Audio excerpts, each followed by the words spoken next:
గాలివాన సందర్భంగా మొత్తం రాష్ట్ర వ్యాప్తంగా అన్ని రకాల పంటలు కలిపి 2,28,258 ఎకరాలలో నష్టం జరిగింది.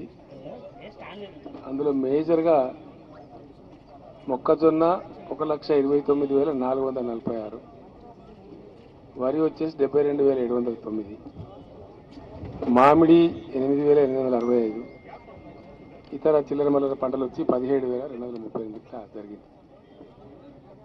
కోడ్ ప్రకారం ఇప్పుడున్న ఫ్యామిన్ కోడ్ కేంద్ర ప్రభుత్వం ఇచ్చే దీని ప్రకారం అయితే వాళ్ళకి ఏమి రాదు, అసలు డబ్బులు కూడా పెద్దగా రావు.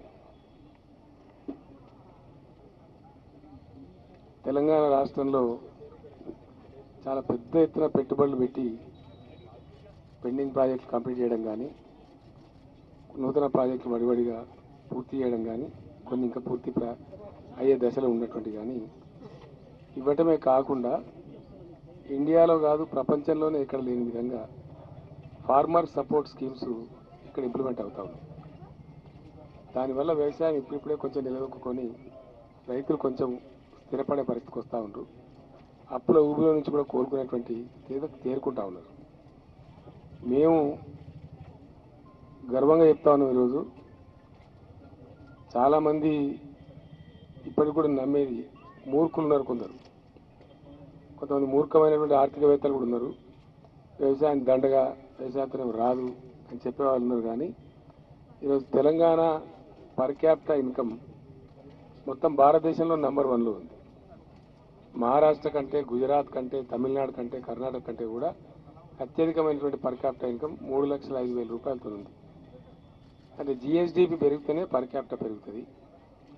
ఇదంతా నేను ఎందుకు చెప్తున్నా అంటే జిఎస్డిపి యొక్క పెరుగుదలలో వ్యవసాయం యొక్క పాత్ర చాలా పెద్దగా ఉంది.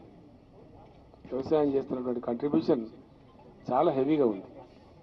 కొన్ని సందర్భాల్లో 21% కూడా పోయింది, కొన్ని సందర్భాల్లో 19% ఉంది. యావరేజ్ చూసుకుంటే కూడా 16-17% తగ్గకుండా ఉంది. అంటే జిఎస్డిపికి ఇంత పెద్ద కంట్రిబ్యూట్ చేస్తూ లక్షలాది మంది పొట్టబోసుకోవడానికి ఉపాధి ఉద్యోగం కల్పిస్తూ అనేక రకాల ఉపాధులు కల్పించేటువంటి ఈ యొక్క వ్యవసాయ రంగం ఏదైతే ఉందో ఒక అద్భుతమైన వ్యవసాయ రాష్ట్రంగా తెలంగాణ తీర్చిదిద్దినాం. ఈరోజు ఇండియా మొత్తం కలిస్తే 50 లక్షల ఎకరాలు లేదు ప్యాడీ. ఒక్క తెలంగాణలోనే 56 లక్షల ఎకరాలలో ప్యాడీ క్రాప్ ఉంది ఈరోజు. ఇది చాలా మనందరికీ కూడా గర్వకారణం. సో రైతులు ఏమాత్రం దీని మీద నిరాశకు గురి కావద్దని మనం చేస్తా ఉన్నా. ప్రభుత్వం మీకు అండదండగా ఉంటుంది. మనం ఇంకా అద్భుతమైన వ్యవసాయ రాష్ట్రంగా రూపుదాల్చాలి. ఈ దేశంలో ఓ పద్ధతి పాడు అంటూ లేదు.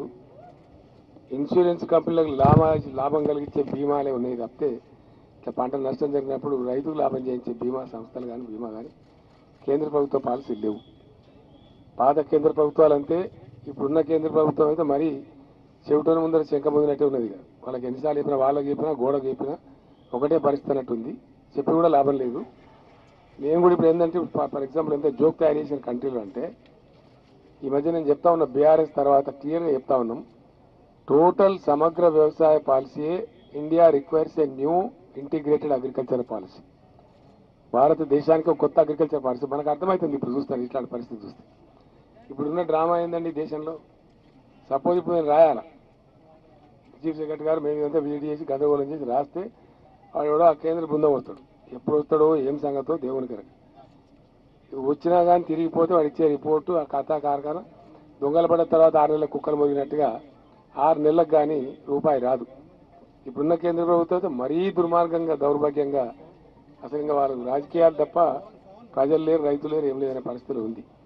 కాబట్టి మేము కేంద్రానికి నివేదిక కూడా పంపదలుచుకోలే. నిరసనగా గతంలో పంపిన దానికి రూపాయి ఇవ్వలేదు కాబట్టి భగవంతుడు తెలంగాణకు ఆర్థిక శక్తి ఇచ్చింది కాబట్టి మా రైతులు మేమే కాపాడుకుంటాం, 100% మేమే ఆదుకుంటాం. ఆ కేంద్రం ఇచ్చే మహద్భాగ్యం మొక్కజొన్న అయితే ఎకరానికి 3,333 వాళ్ళ ఫ్యామిలీ కోడ్ వాళ్ళు ప్రకటించింది. అదేవిధంగా వరి చేలు అయితే 5,400, మామిడి తోటలు ధ్వంసమైనట్టయితే 7,200. ఇది ఉన్నటువంటి స్కేల్. ఇది ఏ మూల కూడా సరిపోదు. కాబట్టి తెలంగాణ ప్రభుత్వం free current, free water cess కూడా గతంలో ఉన్న బకాయిలు రద్దు చేసి రైతులను అనేక విధాలుగా ఆదుకుంటే ఒక పటిష్టపడి వ్యవసాయం చాలా బాగా జరుగుతుంది కాబట్టి ఆ స్థితిని ఎట్టి పరిస్థితుల్లో దెబ్బ తీయనియదు కాబట్టి ఇది వ్యవసాయం కమ్ పారిశ్రమ. అంటే ఎంత పంట పండితే అంత మిల్లింగ్ జరుగుద్ది, రైస్ మిల్స్ అంతా కూడా. అక్కడ చాలామంది కార్మికులకు ఉపాధి దొరుకుతుంది, చాలామంది పిల్లలకు ఉద్యోగాలు దొరుకుతాయి, ట్రాన్స్పోర్ట్ వాళ్ళకు దొరుకుతాయి, అనేక రకాల ఉపాధులు ఉన్నాయి. కాబట్టి ఈ రంగాన్ని ఎట్టి పరిస్థితులలో నిర్వీర్యం కానీయం, రాజీ పడం. ప్రకృతి వచ్చినప్పుడు మనం నిరాశ పడవద్దు. గవర్నమెంట్ మీకు పూర్తిగా అండగా ఉంటుంది. ఇండియాలోనే ఫస్ట్ టైం దీనికి కొంతమంది తెలిసి తెలియక నష్టపరిహారం అంటారు, కానీ యాక్చువల్గా ఈ సహాయ పునరావాస చర్యలు అంటారు వీటిని. వాస్తవంగా చెప్పానంటే రిలీఫ్ అండ్ రిహాబిలిటేషన్. కాబట్టి నష్టపరిహారం అనేది ప్రపంచంలో ఎవరు ఇవ్వలేరు, సాధ్యం కూడా కాదు. మళ్ళీ రైతు పుంజుకొని మళ్ళీ వ్యవసాయం చేసుకునే దానికి వీలుగా సహాయ సహకారాలు అందించాలా. అందుకు గాను ఎకరానికి 10,000 రూపాయలు, చాలా కాస్ట్లీ మాకు తెలిసింది. ఎకరానికి 10,000 రూపాయలు ఫస్ట్ టైం ఇన్ ఇండియా ప్రకటిస్తా ఉన్నాను నేను. ఇమీడియట్గా వీళ్ళకు ఇవ్వడం జరుగుతుంది. ఒకటి. రెండవది, నాకు మన ఇక్కడ ఉండబడే మంత్రి గారు, నాయకులు, స్థానిక ఎమ్మెల్యేలు, జిల్లా స్థానిక సంస్థల ప్రజాప్రతినిధులు, మా సిపిఎం సిపిఐ నాయకులు అంతా కూడా కలిసికట్టుగా చెప్పారు. ఈ పర్టికులర్ నియోజకవర్గంలో, ఈ జిల్లాలో కౌలు రైతుల సంఖ్య చాలా ఎక్కువగా ఉంది. నేను మాట్లాడిన వాళ్ళతో నేను కౌలు కట్టినాం సార్, కొందరు పూర్తి కట్టించుకున్నారు, కొందరు సగం కట్టించుకున్నారు, ఆ రకంగా ఉంది. సిఎస్ గారికి ఇంతకుముందే రిక్వెస్ట్ చేశాం, ప్రత్యేకమైన ఆదేశం జిల్లా కలెక్టర్ గారికి ఇస్తా ఉన్నాం. ఇచ్చే డబ్బు నేరుగా రైతులకు ఇవ్వకుండా వాళ్ళని పిలిపించి కౌలు రైతులకు కూడా న్యాయం జరిగే విధంగా కౌలు రైతులను కూడా ఆదుకోవాలని చెప్పి అది కూడా ఆదేశం ఇస్తాం. తప్పకుండా రిటర్న్ ఆదేశాలు ఇస్తాం. ఆ రకంగా నిజమైన రైతు ఉంటే ఆయనకే వస్తుంది, కౌలు రైతు ఉంటే కౌలు రైతుకు వచ్చే విధంగా. ఎందుకంటే పెట్టుబడి వాళ్ళు పెట్టి మునిగిపోయింది వాళ్ళు కాబట్టి వాళ్ళకు కూడా డెఫినెట్గా న్యాయం చేస్తాం. ఆ రకంగా ఆదేశాలు కూడా ఇస్తాం. ఆ రకంగా ఈ సందర్భాన్ని ఎదుర్కొందాం. మరొక్క మారు రైతులందరికీ నేను విజ్ఞప్తి చేసేది, మీ ప్రభుత్వం ఉంది రాష్ట్రంలో, తెలంగాణ ప్రభుత్వమే రైతు ప్రభుత్వం. కాబట్టి మీరు ఎట్టి పరిస్థితుల్లో నిరాశకు గురి కావద్దు. రబ్బర్ బంతిలాగా తిరిగి ఎగిరే విధంగా జరిగిన నష్టానికి ఏమాత్రం చింతించకుండా భవిష్యత్తులో ఇంకా ఉన్నతమైన పంటలు గొప్పగా పండించేటువంటి ఆలోచన పోవాలి. ఎట్టి పరిస్థితుల్లో ధైర్యం విడనాడవద్దనేది రైతులో కానీ నా మనవి. Thank you. తప్పకుండా ఈ పర్టికులర్ దీనికోసం సడలించి ఆదేశాలు ఇస్తాం. ఈ కౌలు రైతు దాని గురించి కూడా దానిలో ప్రొవిజన్ పెడతాం తప్పకుండా. అందుకే దాన్ని రివైజ్ చేస్తాం. మొత్తానికి కాకుండా ఈ పర్టికులర్ సిచ్యువేషన్కు డెఫినెట్గా మంచి పద్ధతిలో ఎక్కలేదు ఇండియాలో ఈ మాత్రం ఎవరు ఇయ్యరు, ఇమ్మీడియట్ కూడా ఇస్తాం. మన కేంద్రం నివేదికలు మేము కేంద్రానికి చెప్పనే తలుచుకోలేదు. అది చెప్పినా అది దున్నపోతు మేము అనవాడి ప్రతి పంట ఈ పంట అనకుండా ఎకరానికి 10,000, మొత్తం 2,28,000 ఎకర్స్ బ్రదర్. అంటే 228 కోట్లు అవుతుంది. ఆ 228 కోట్లు ఈ గంటలో ఇప్పుడే మంజూరు చేస్తా ఉన్నాం. ఇక్కడనే బోనకల్లో అందరు రైతులకు కంప్లీట్గా రాష్ట్ర వ్యాప్తంగా అంతా కూడా ఇదే పాలసీ ఇంప్లిమెంట్ చేస్తాం.